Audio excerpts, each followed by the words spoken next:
Sobat Akuntansi, Assalamualaikum warahmatullahi wabarakatuh. Berjumpa lagi dengan Teacher Mira Carmila pada mata pelajaran Administrasi Pajak kelas 11. Pada video kali ini kita akan membahas tentang syarat pemungutan pajak dan tarif pajak. Kita mulai dengan materi pertama, yaitu syarat pemungutan pajak. Nah, di dalam memungut pajak ada syarat-syarat tertentu yang harus dipenuhi. Syarat yang pertama yaitu syarat keadilan. Apa maksudnya? Pajak tersebut harus dipungut secara adil sesuai dengan tujuan umum undang-undang.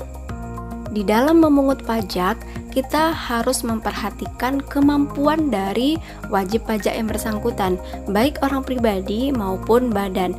Nah, ketika wajib pajak tersebut telah mampu untuk membayar pajak, maka barulah pajak tersebut dipungut.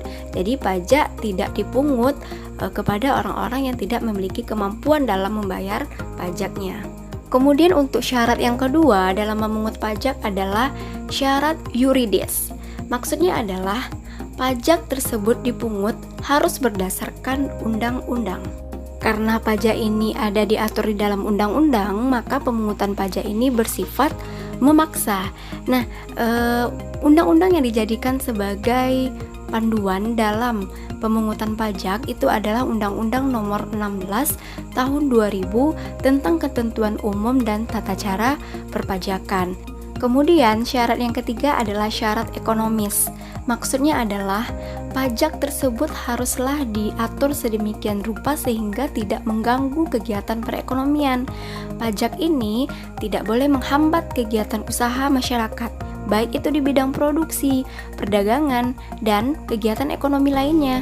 Justru pajak tersebut haruslah meningkatkan kegiatan perekonomian di dalam masyarakat.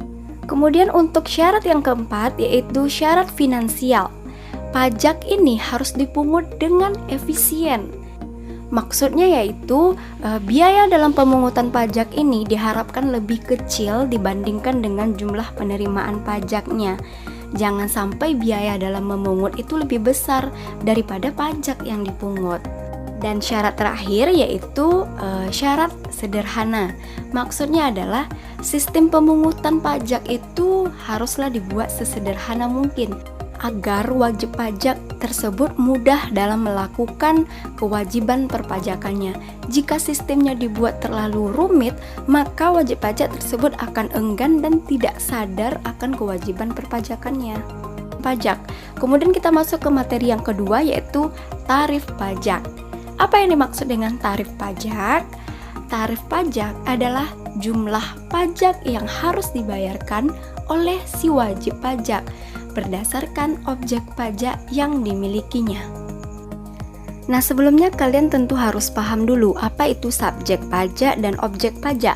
Subjek pajak adalah pihak yang memiliki hak dan kewajiban dalam perpajakan. Siapa yang memiliki kewajiban, siapa yang berkewajiban membayar pajak, maka dia adalah subjek pajak. Subjek pajak ini juga dikenal dengan wajib pajak. Sedangkan objek pajak itu adalah segala sesuatu yang dikenakan pajak. Nah, ada berapa jenis sih tarif pajak tersebut? Mari kita bahas. Yang pertama yaitu tarif pajak progresif. Tarif pajak progresif ini adalah tarif pajak yang persentasenya meningkat atau semakin tinggi apabila dasar pengenaan pajaknya meningkat. Tarif pajak progresif ini terbagi lagi menjadi 3 bagian, yaitu tarif pajak progresif, tarif pajak progresif proporsional, dan tarif pajak progresif degresif. Yang pertama yaitu tarif progresif. Apa maksudnya? Tarif ini adalah tarif yang persentasenya meningkat apabila dasar pengenaannya juga meningkat. Namun, peningkatan persentasenya itu juga meningkat. Nah, untuk lebih pahamnya silakan kalian lihat contoh berikut ini. Nah, dapat diperhatikan, kita lihat dasar pengenaan pajaknya. Dasar pengenaan pajaknya semakin meningkat, maka tarif pajaknya juga meningkat. Namun, peningkatan tarifnya itu selalu meningkat. Nah, coba kalian perhatikan lagi tabel tersebut. Kemudian yang kedua, tarif progresif proporsional. Maksudnya adalah tarif pajak yang persentasenya meningkat apabila dasar pengenaan pajaknya juga meningkat, tapi kenaikan persentasenya selalu sama atau tetap. Untuk lebih paham, coba kalian perhatikan tabel berikut ini. Nah, kelihatan ya, dasar pengenaan pajaknya itu semakin meningkat. Kemudian tarif pajaknya juga meningkat. Namun, kenaikan tarif pajaknya itu sama terus. Nah, coba perhatikan lagi ya. Kemudian yang ketiga, tarif progresif degresif. Tarif ini presentasinya meningkat ketika jumlah dasar pengenaan pajaknya meningkat, namun peningkatannya selalu menurun, atau namun peningkatannya menurun. Untuk lebih paham, coba kalian perhatikan tabel berikut ini. Nah, terlihat dasar pengenaan pajaknya meningkat tuh, dan tarif pajaknya juga meningkat. Namun, kenaikan tarifnya tersebut menurun kenaikannya. Oke, itu tarif yang pertama, tarif progresif. Yang kedua, yaitu tarif proporsional. Yang dimaksud dengan tarif proporsional adalah tarif yang persentasenya itu tetap atau tidak berubah. Jika dasar pengenaan pajaknya meningkat, maka jumlah pajak yang terutangnya juga meningkat, namun persentasenya selalu tetap. Untuk lebih pahamnya, coba kalian perhatikan tabel berikut. Kemudian tarif yang ketiga yaitu tarif degresif. Tarif degresif itu kebalikan dari tarif progresif, yang mana tarif ini presentasi pajaknya semakin menurun jika dasar pengenaan pajaknya meningkat. Nah, untuk lebih paham, coba kalian perhatikan tabel berikut ini.